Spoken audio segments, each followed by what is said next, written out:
Olá, que a paz de Cristo esteja na tua vida, no teu coração. Eu quero enviar saudações do nosso pastor presidente da Convenção ACADESO, pastor Arnaldo Candeias, bem como saudações de todos os membros da mesa diretora. Aproveito o ensejo para enviar também saudações e cumprimentos do meu pastor presidente, o pastor Kemuel Soter. A nossa lição de hoje tem como tema Jesus viveu a experiência humana. Nosso texto áureo diz-nos o seguinte: E percorria Jesus toda a Galileia, ensinando nas suas sinagogas e pregando o evangelho do reino e curando todas as enfermidades e moléstias entre o povo. Mateus 4 e versículo 23. A verdade prática: o Senhor Jesus teve uma vida social, amigos, parentes, interagia com as pessoas e era conhecido dos vizinhos e moradores de Nazaré, onde fora criado.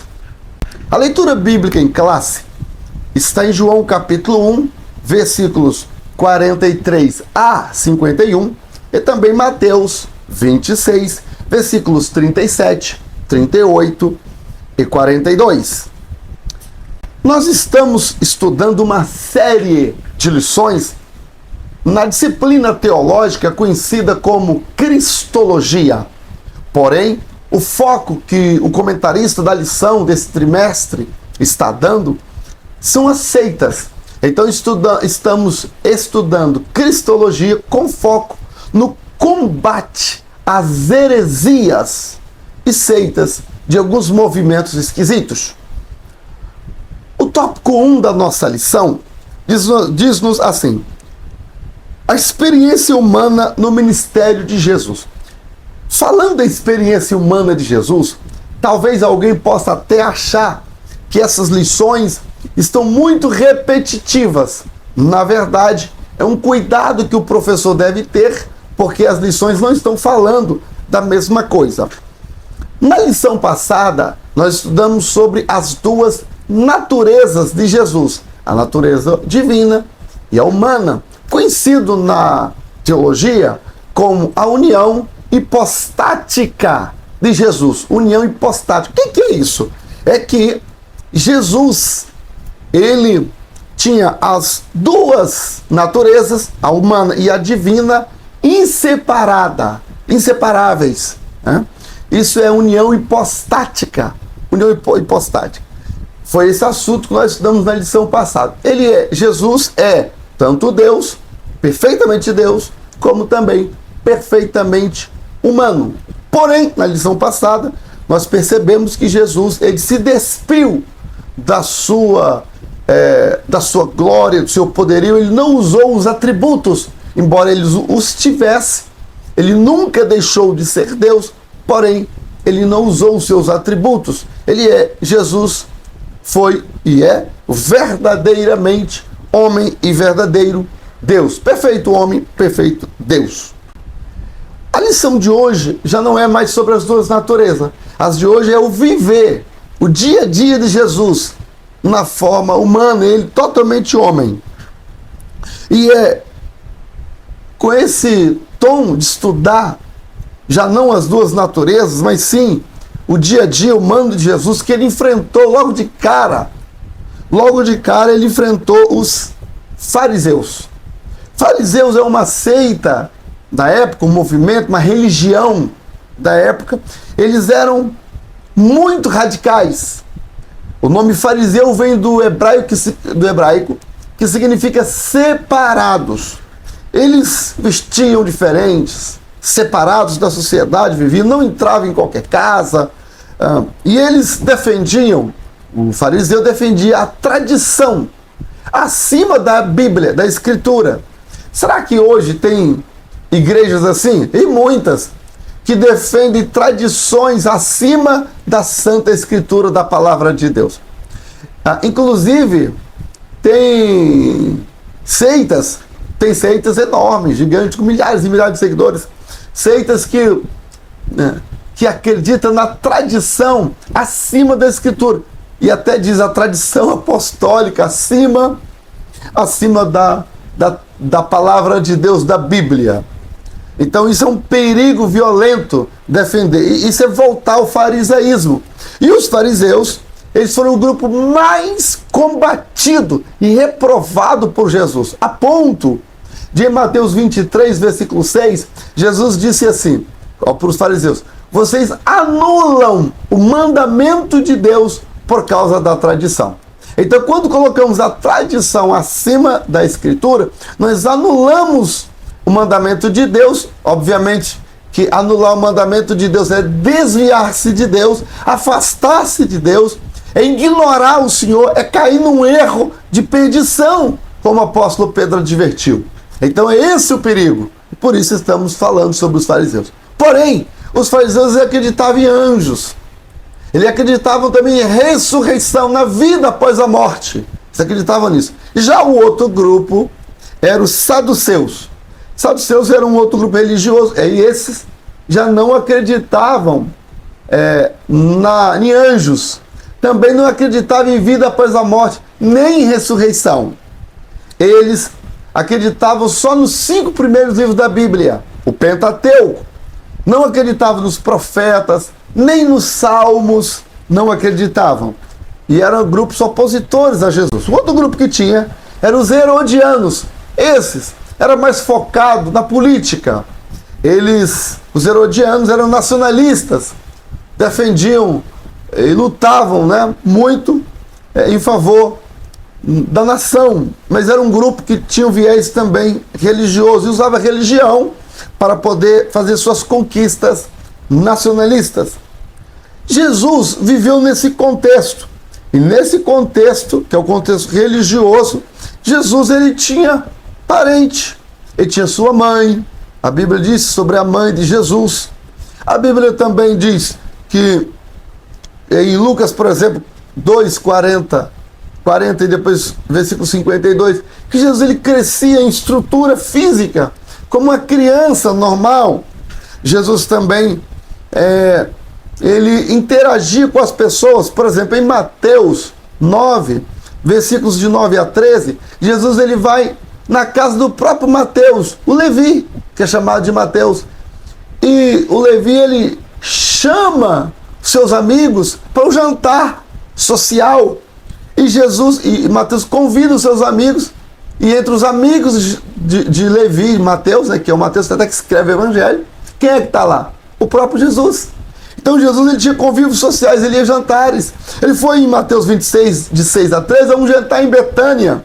Ele foi também um jantar na casa de um fariseu, Lucas 7, 36 a 50. Nesse episódio, Jesus jantando na casa do fariseu, lá vem aquela mulher e joga um unguento, e nos pés de Jesus ele enxuga os seus pés, os seus cabelos, e enfim, Jesus ele estava num convívio social, então Jesus viveu uma vida social, uma vida comum de um ser humano normal, aqui na Terra, igual a qualquer outro ser humano. Algumas características de Jesus como ser humano, que é o subponto 3 do ponto 1 da nossa lição. Jesus ele teve sono quando ele estava atravessando o mar da Galileia com muito sono, ele dormiu de cansaço. Jesus também ele teve sede, e quando ele para a mulher samaritana, ele fala: dá-me de beber. Então Jesus ele tinha sede. Em João capítulo 4 diz que Jesus, cansado da viagem, para ali no poço. Então ele cansou, ele teve fome. Jesus ele chorou. Em João 11, quando Lázaro, ele sabe da notícia que Lázaro morreu, ele chora. Depois, Jesus também ele morreu, como qualquer outro ser humano morre. Jesus também morreu. Então, mostra aqui que Jesus ele viveu como um ser humano normal. No nosso ponto 2 da lição, está assim: heresias que negam a humanidade de Jesus. Isso começou com um camarada chamado Apolinário. 310 ele nasceu, viveu nessa época. Em 392 foi o ano que ele morreu. Apolinário foi bispo de Laodiceia, era um erudito entre as pessoas, entre os cristãos. E qual era a heresia de Apolinário?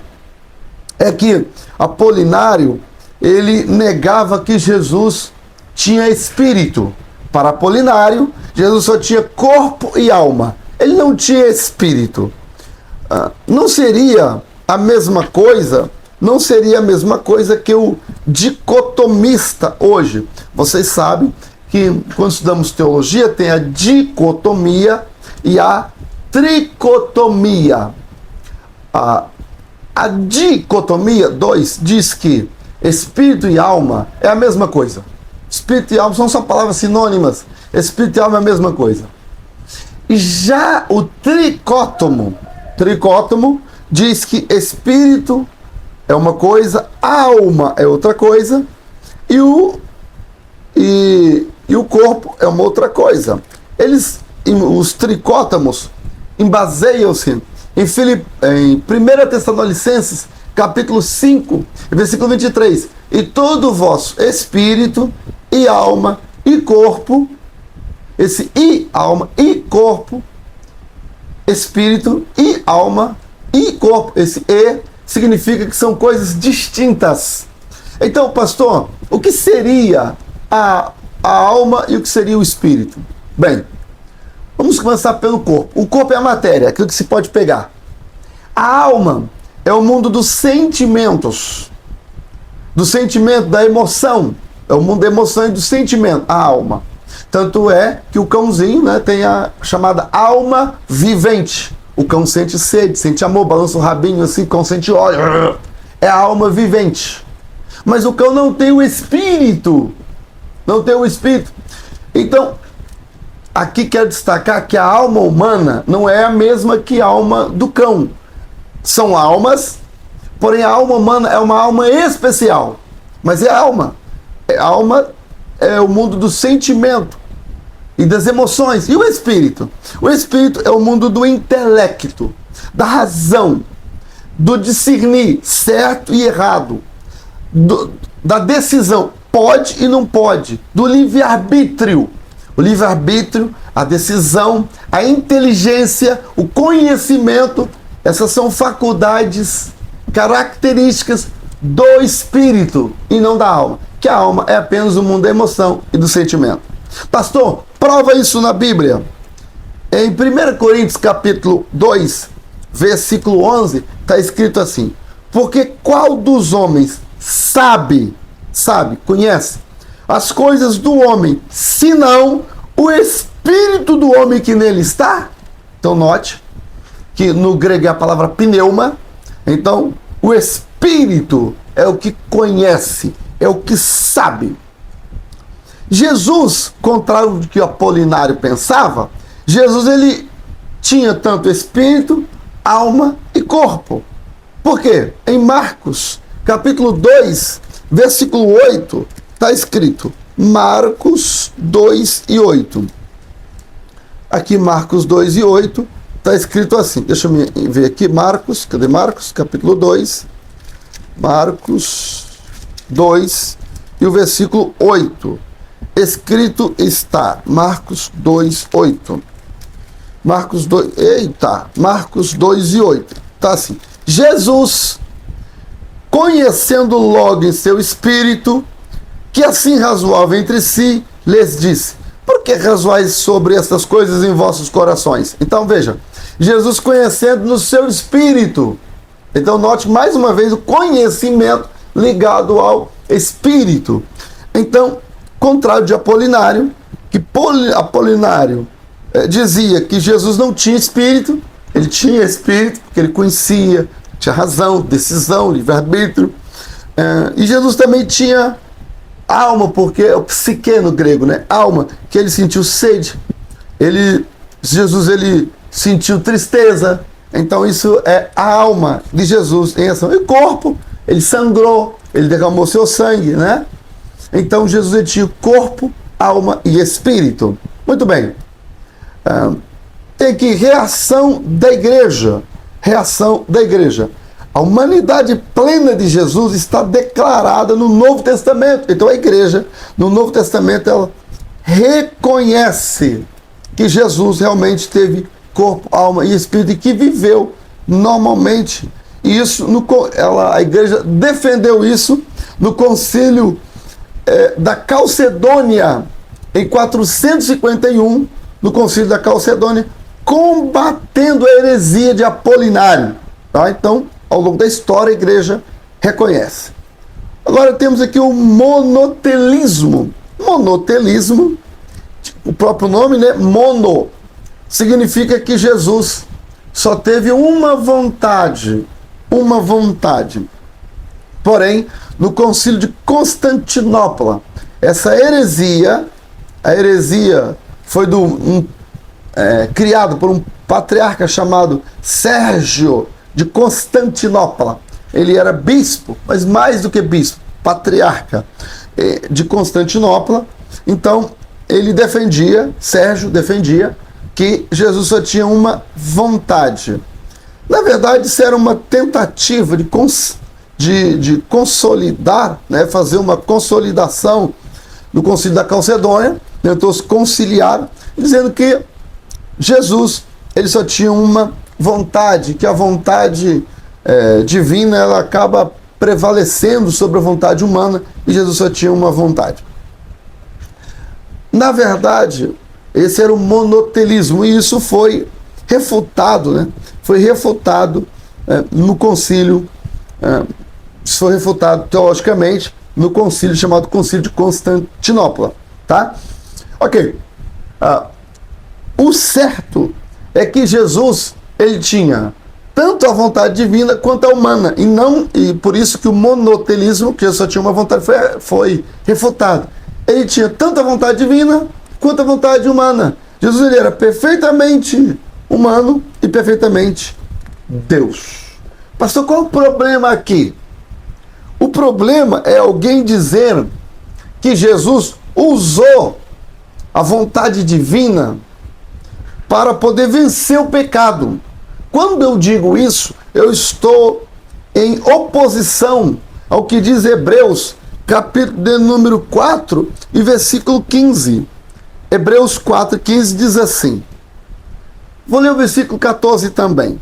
Visto que temos um grande sumo sacerdote, Jesus, Filho de Deus, que penetrou nos céus, retenhamos firmemente a nossa confissão, porque não temos um sumo sacerdote que não possa compadecer-se das nossas fraquezas, porém que, como nós, em tudo foi tentado, mas sem pecado. Ora, se eu digo que a vontade divina ela sobrepunha a vontade humana, eu estou dizendo que quando o pecado chegava, Jesus não era tentado porque a vontade divina, Deus não tem vontade de pecar. A Bíblia diz, Deus a ninguém tenta e não é tentado pelo mal. Então, Jesus, ele era perfeitamente humano, ele tinha vontades humanas, e ele em tudo foi tentado. Ele foi tentado quanto ao sexo oposto, ele foi tentado quanto à cobiça, ele foi tentado quanto a fama, em todas as áreas que você puder imaginar, em tudo, e diz lá, o escritor aos Hebreus, em tudo foi tentado como nós, para que pudesse ser perfeito sumo sacerdote. Olha só que expressão maravilhosa. Então, Jesus, enquanto homem aqui na terra, as vontades humanas de Jesus eram semelhantes à nossa. Então, ele foi perfeitamente homem. Perfeitamente homem. Claro, nunca deixou de ser Deus, mas Jesus, ele não usou os atributos da divindade para poder vencer o pecado, sobrepor qualquer situação. Se Jesus fizesse isso, ele não teria sido perfeito sumo sacerdote. A lição termina como essas heresias, é o ponto 3 da nossa lição, se apresentam nos dias atuais. Bem, há quem diga hereticamente que Jesus em seu ministério foi à Índia, foi aos Estados Unidos, conforme diz a religião,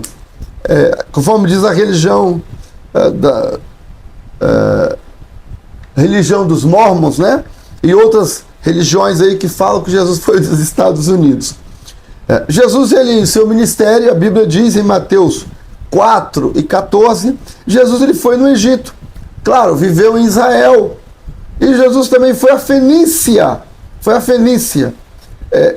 Podemos ver isso que Jesus, quando ele diz que Jesus ele foi nos territórios de Tiro, de Sidom, né? Então Jesus ele foi na Fenícia, o que é hoje a atual Líbano. Ele foi no Líbano, foi em Israel, no Egito, sim, outros países. A Bíblia não menciona, não tem como a gente dizer que Jesus foi. Isso tudo são heresias de perdição, são pessoas que querem forçar. São heresias que manifestam tentando macular as questões ligadas a Jesus. Jesus era visto como alguém na comunidade natural, né? Eu já falei isso, ele era carpinteiro. Jesus, as pessoas escandalizavam-se nele, por ele. Aí fala dos seus irmãos, né? Marcos 6, versículo 2 e 3.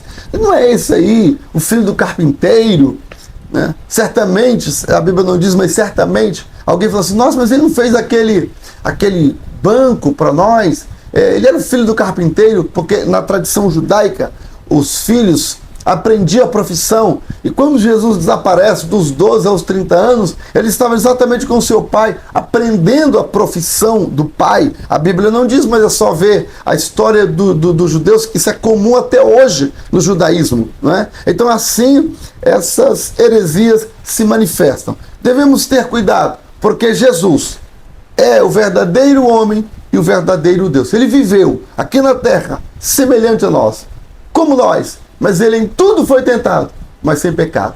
Venceu o pecado, ressuscitou e agora está à destra do Pai e intercede por nós. Que Deus nos abençoe. Até a nossa próxima aula, se Deus quiser.